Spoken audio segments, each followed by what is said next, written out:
My first gen has a rather big problem. And that rather big problem is, it's a four-wheel drive, and the four-wheel drive doesn't work. That's kind of a problem.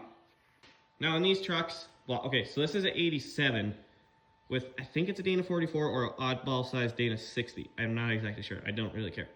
But, it does not have locking hubs. What it does have is it's like the second gen Dodge, it has a stupid vacuum operated center axle lock. This stupid vacuum operated thing hardly ever works, piece of junk. When you actually need four-wheel drive, it doesn't want to work.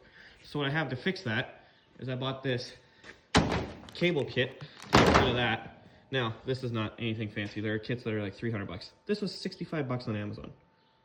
I don't care if it's not as good. If it works, it works. I don't need four-wheel drive all the time, but when I need it to work. A cable that's pretty darn foolproof, so it should work. Now how this works is you put your cable in the cab, you push this, pull it, that pulls that thingy back, pulls a little fork in the axle there, and connects the two axles together. I'll show you once I get that up. You know, I noticed that at a certain RPM, I was starting to get a weird rattling noise. I wonder if it has anything to do with me forgetting to tighten that engine mount bolt. Should probably do that while I'm under here too. Oh, well, you can see this, but that fork slides that thing over to engage your two axles. Okay, now that we got this hot pile of garbage out here, I gotta get this shifter fork out. Gotta figure out how I'm gonna get that out.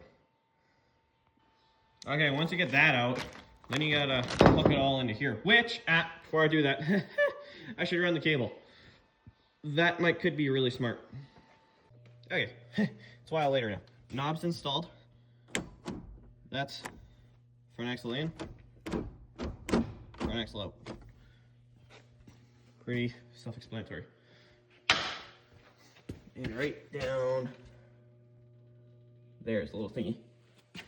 But now the front axle is not actually engaged. You got to roll it a little bit so that those splines line up. But yeah, that's my fix for my four-wheel drive. So I should have four-wheel drive now. And this kit, it took a little bit of customization to make it work because it's actually made for a 94 through 2001, 2002 Dodge. Anyway, not made for this, made it work for this.